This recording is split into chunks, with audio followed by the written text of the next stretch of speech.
In this video, we are going to learn about preserving the data such as health value between scenes. So if I enter this exit area, I have been loaded into the next scene. As you can see, the health bar stays with the same value as was from the previous scene. And if I stop the game and I press play, we have a menu that allows us to start a new game or continue to the next level, to the level 2, as well as if we stop the game and start again. If we click start, we're going to be loaded back into the first level of our game. Okay, let's get going. This video is part of the series of videos about creating a 2D top-down tank game. We will explore different features of this game, each as a standalone video. Hi, I'm Peter and welcome to Sunny Valley Studio Tutorials. Okay, currently we have in our game only a single sample scene. I will select it and select Ctrl D to duplicate it, and I will duplicate it 2 times. Now, the current scene is a sample scene without an index. I will rename it to level 1. Okay, reload the scene. This should be good to go. Now, the second scene I can call level 2, and the third scene I will call menu. Okay, now our level 1 is the current scene and our tank is in this spot. Let's open up the level 2. This will look exactly the same, but now I will select our player and I will move it using the arrow here somewhere, let's say here, so that we know that we have loaded a new scene. Since I will not create a new scene for this example, I will reuse this old scene. Okay, so this is level 2. We will start in this corner of our map. Now, let's go to our menu, and I will want to delete everything beside the main camera since we do not need it for our main menu. Now, let's create a right-click in the hierarchy. Let's select UI, and I'm going to create a canvas. I'm going to right-click, create UI and panel. Okay, I'm going to select some image for our panel. In our project, we should have at the top of it some sort of a blue panel, so I will use it. Select the alpha to be full, and this will be our panel. And in this panel, I'm going to right-click, create another panel for our buttons, so that we can have 2 buttons, start and continue. I will use the anchor and hold Shift and Alt and select our anchor point to be the bottom point of our UI. Now I will select the panel and select F in the scene view and select the 2D view so that we can modify the size of our panel for the buttons. So maybe first let's call it button panel. And actually let's maybe decrease the height of it and then select the side, hold Alt so that we can modify or we can drag both sides so we have this smaller panel, and this will be our button panel. All I need to do is add to our button panel a vertical layout group. I'm going to select the child alignment to be middle center, and I will uncheck the child force expand height, and I will add here a button. So right click UI and select a button, and this will be our button. It is pretty small, so I will again hold one of the corners, hold Alt so that I can scale it in both directions, and this will be our button. I'm going to call it start or maybe continue button, and I will expand the text of it, set the text to be start continue, and I will change the font size to be a bit bigger, and I will duplicate the continue button. So select it, Ctrl D to duplicate it, and I will change the name of it or the name of the game object to be start button. Okay, open it up and change the text to be, instead of continue, start. And those buttons are too close, so I will select our button panel, our vertical layout group, and I will add spacing so that we can have something like 60 points of spacing. So now we have those buttons separate. Great, this is our main menu. Let's save the scene. And now we will need to code logic behind those buttons and behind the save system so that we can load and save the data between scenes. So we will need to have 2 game objects in the hierarchy. So let's right click, create, and I'm going to create save system. And I'm going to right click, create a game manager. For this simple tutorial, we are going to use PlayerPrefs as the saving system. But I have also a video series about creating a save system using a JSON file and to save the data to a file instead of to the PlayerPrefs. But for this simple example, let's keep this simple. I'm going to reset the transform of our save system, so reset and game manager reset, just to be safe. Great. Now we will need to add some logic to those two game objects, so we will need to go to our scripts folder, and I will create, right-click, create script, and I will call it game, maybe let's start with save system. So let's type save system, and let's open it up in Visual Studio. Okay, great. Now, as I have mentioned, we are going to use PlayerPrefs, so let's say the documentation for the PlayerPrefs.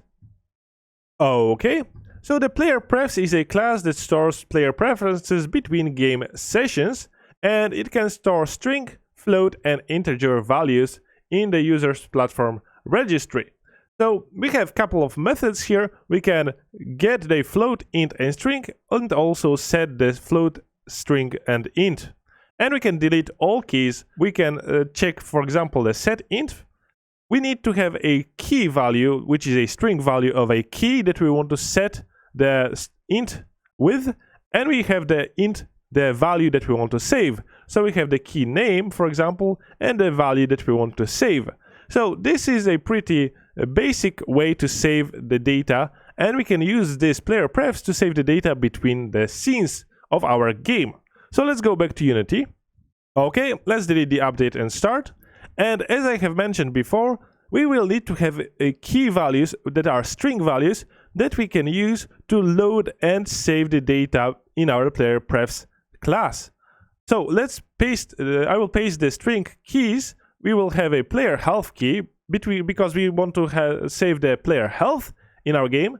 We want to save the scene key so that we can load a different scene upon pressing the continue. And I will have the save preset key. So this will be important to check if we actually have a saved data in our game. So those will be our keys that we will be able to reuse. Now, we will also need to have a separate class that will store the data that we have loaded. So we'll create below our save system a public class, and we are going to call loaded data. And this will simply store the data that we have loaded. So let's create public int, and we are going to call player health. Let's set it to be -1 by default, and public int scene index. And we are going to set it to be -1 as well. Now, let's create additional values here in the save system. I will paste those. First of all, we will have a reference, so the property of loaded data type. So we'll know that if this is equal to null, we do not have a saved data loaded. And if this is not null, anybody that wants to access the data will be able to access the save system.loadedData property. We are going to also use the Unity event. For this, I will need to right-click, quick action, and select using Unity Engine.events. Since we are going to trigger with this event, if we should set the continue button to be active, if we actually have loaded some saved data into our game, or if the saved data is empty and we want to block the players from being able to press the continue button. And we are going to use isInitialized bool flag because we are going to load the data only once and at the beginning of our game when we enter the menu scene. Now, with all those fields set, let me paste the remaining code that we will use. Okay, so first of all, in the awake, we are going to prevent the Unity from destroying our save system. So we want to persist this game object, the save system, between the different scenes so that we can persist the save system and the loaded data that we have in it. Let me show you the documentation for it. So don't destroy on load. Do not destroy the target object when loading a new scene. So this is basically the functionality that we want to achieve. Now, when we enter the start method, so when we load our save system in the main menu, we want to set the isInitialized, and we are going to check if this is true. We are going to return.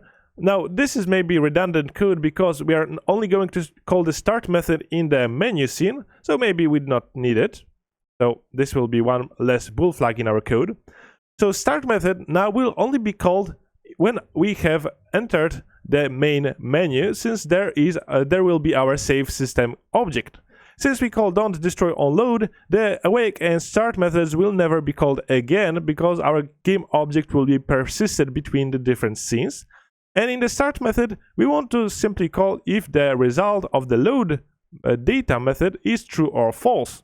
The load data method simply checks if PlayerPrefs.getInt save preset key, so the key that I have put as the last key, is equal to 1. So this will only be 1 if we actually have the saved data in our PlayerPrefs. If we have this data, we are going to create a new loaded data object, and we are going to load into the player health of it the PlayerPrefs.getInt the player health key, again the key that we have defined at the top of our class, and the scene key. We're going to set the scene index as the PlayerPrefs.getInt the scene key. And this will return true, so we have loaded some data. And in the start method, if we have actually loaded the data, we are going to call our onDataLoadedResult Unity event, and this will allow us to set the continue button interactivity to be either false or true, depending on if we have our data loaded or not. Now, beside the loaded data method, we are going to have the reset data. So when we click the start, we are going to simply delete all the keys, so the player health key, scene key, and save preset key. So we can start a new game and we will not be able to load the previously saved game. Now this is only important because we want to delete the player health so that our game manager will not set our player health at the first level to be a lower value than maximum health. And this will be called when we call our start button so that we want to start a new game. Now, we have discussed the load method, we have also the saved data method, and we are going to pass the scene index and the player health. And first of all, we are going to check if we have loaded data. If this is null, then we want to create a new loaded data and save the data to our loaded data player health and scene index. This will be important because we will want to save data in the previous scene, and when we load a new scene, we want to have the player health from the previous scene. So this is why we have in our saved data the loaded data new object created. If we already have the loaded data, we will simply change the player health value to the current player health value. And we have the scene index, it will be saving the new scene index, so that if we exit our game, we will be able to reload the current scene that we are in. And we also want to set the PlayerPrefs, so basically we are saving the data about our current progress to the PlayerPrefs here. So the player health, scene key, and save preset key will be equal to 1, so that we can load the data. Great, and below we have our loaded data class. So this is it for our save system. And now we will be able to use the save system in our game manager. So let's go to Unity. Now we have our save system game object. So let's drag onto it the save system script. And we have our keys, and we have our onDataLoadedResult Unity event. We want to add here the event, and we want to drag the continue button object. Now, as I have mentioned, this will be triggered if we have successfully loaded data, it will be set to be true. If we do not have data, it will be set to be false. So I will select the no function, select the button, and select the interactable. So now if we press play, we should not have the PlayerPrefs data. So as you can see, the continue button was disabled. If we had data loaded, it will be available for the player to click. Okay, so we know that this part works. Now we will need to create a game manager script. So let's right click, create a new C# script. Let's call it game manager. And let's open it up in Visual Studio. Okay, great. I will delete the update and start methods, and I will paste the fields that we will need to have in this game manager. Now, first of all, we will need to have the access to the player game object, so that we can actually set the health of our player to the data that we have loaded. And we will need to have the access to the save system so that we can actually access the saved data. Now we will need to have the awake function when we call the don't destroy on load. Again, we do not want to destroy the game manager, we want it to persist across all the scenes that we have in our game. Now, As I have mentioned, the don't destroy on load will prevent the future scenes from calling the awake and start. At the start of the game, we want to load the player health to the player game object. So to do that, we are going to create an initialized method. And this initialize method, we will need to assign to the event when our new scene was loaded. So at the awake, we are going to call scene manager. And we do not have the reference to it, so right click, quick actions, and we are going to be using Unity Engine.scene management library. Now the scene manager, let's see the documentation for it. Okay, so the scene manager simply is a class that manages the scene at runtime, so we can use it to, for example, load the scene or to get the data about the current active scene. And it has a couple of events. So the scene loaded, and the delegate that is notifying the listeners when the scene was loaded. And that's exactly what we want to use to load the data about the player health. When we load the new scene, we want to set the player health to the value from the previous scene. So let's go back to Unity. Okay, so the scene manager dot scene loaded, this is our event, and we are going to set plus equal to initialize. And the initialize method needs to take the scene and the loaded scene mode values to be able to be assigned to our scene loaded event. Now, the initialize method will simply debug.logs loaded game manager, just so that we can see that our initialize method was called. We're going to get the reference to our player. So we have our game object player, and in our game, our player game object has on it the player input, and only inside it we have our tank that is the object that we actually move using the player input. So we want to get the reference to our player, and then if we want to set our health in our damageable script, we will access the player get component in children and get the reference to our damageable script. Okay, we are back in Visual Studio. So we are going to get the we are going to find object of type player input, and if we have found it in the menu scene, we will not find it. If we have found it, we are going to set the player equals player input dot game object. Great. Now we are also going to find object of type save system, so we can have access to our loaded data object in our save system. Now, if our loaded data is not null, we will simply call our var damageable equals player.getComponent in children damageable script, which holds the reference to player health, and we're going to call damageable.health equals the save system.loaded data.player health. Now for safety, we could of course add here in this if our player is not null, just to be sure that we do not try to set the data to our player object which is null. Okay, so this is our initialize method that will be called when we have loaded our scene. Now, since our game manager has the access to the save system, we are going to add some helper methods here. So we are going to have load level method that will simply load the level. If we have the data loaded in our save system, we are going to simply load using the scene manager.load scene the scene with index from our loaded data, and we are going to return. Else, we are going to load the next level, which simply loads the scene manager.getActive scene build index. So we're going to get the menu scene, for example, +1, and we are going to load the next scene, and we are going to have the save data method that will simply set if the player is not null, we're going to call our save system save data. We're going to call save scene manager get active scene build index +1. So we're going to save the next scene index, and we're going to save the damageable.health value, so the player health. Now I will explain why we save the build index +1 when we implement the exit collider in our scene. So let's save our game manager. Let's go to the Unity and assign to our game manager our new script called game manager. Now to check if it works, we are going to go to the file, build settings, and we should have the new window pop up. We're going to go to the scenes folder, and I'm going to drag the menu and the level 2.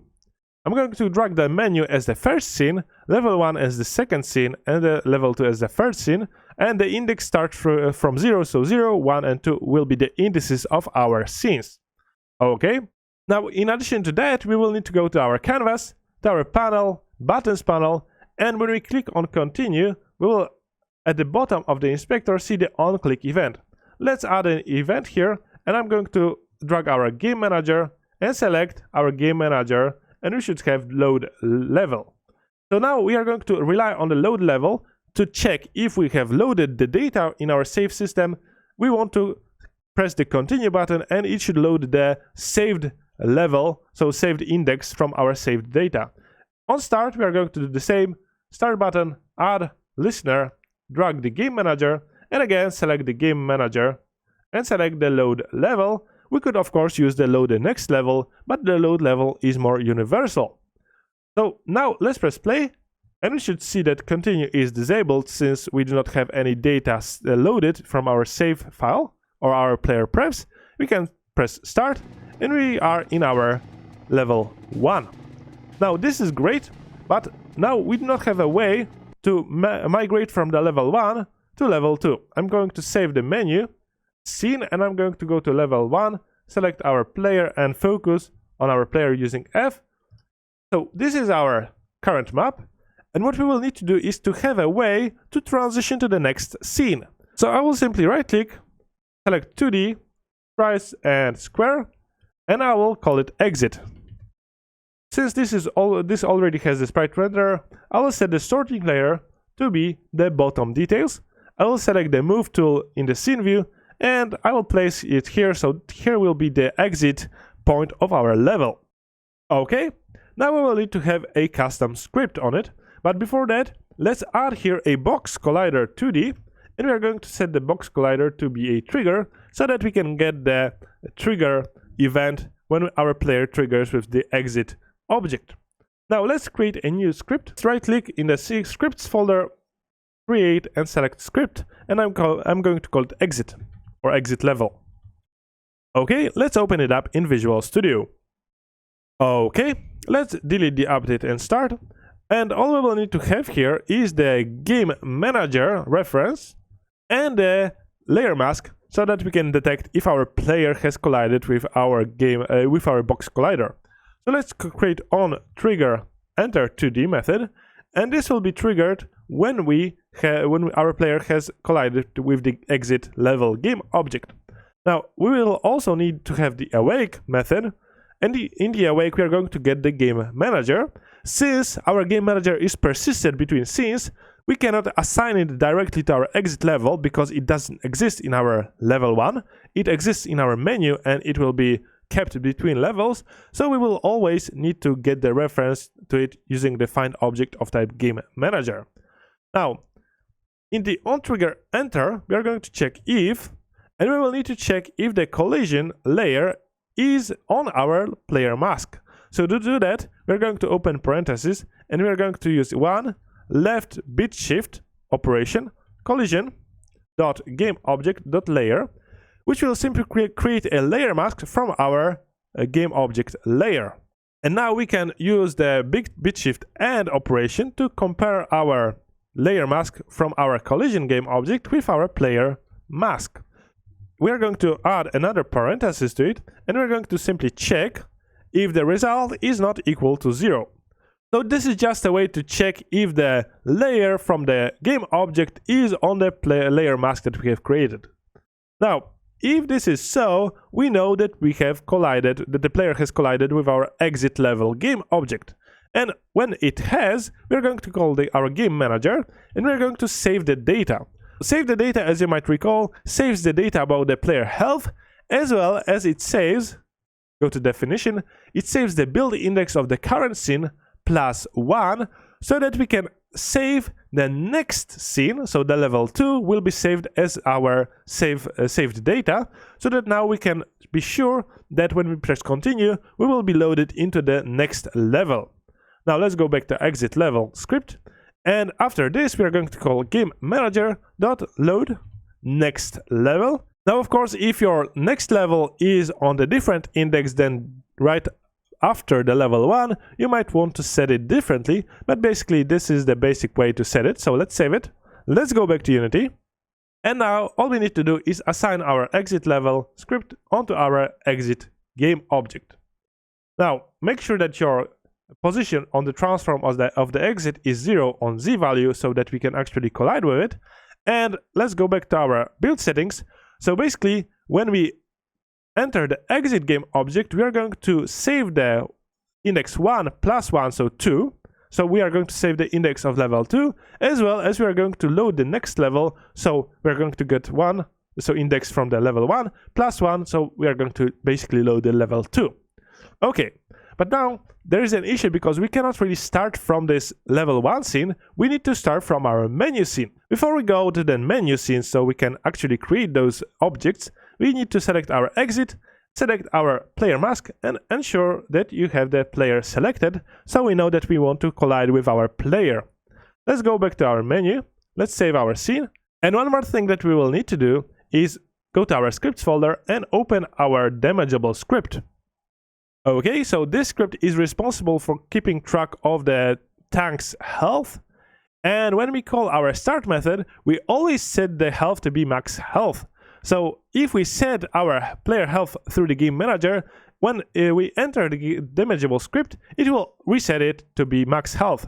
To prevent it, we are going to set the health int field to be 0, and we are going to go to start method and only set the health to be max health if our health field is equal to 0. And this is important because start will be called after the game manager initialize method that we have created to initialize our player health. Okay, let's save it. Let's go back to Unity. And now we should be able to press play. Again, the continue button is not interactable, so we need to press start. And we are in our first level. Now I'm going to destroy those enemies and get some damage so that we can see that we actually can preserve the value of health. I'm going to drive towards it and I'm going to collide with it. And we should be able to see that now we cannot really collide with it. And one more thing that we will need to ensure that we have our exit on a layer that actually can collide with our player. So I will go to our edit and project settings. And currently our exit is on the default layer. And our player doesn't collide with the default layer, so I will check the collision to be true so we can actually collide with the default layer.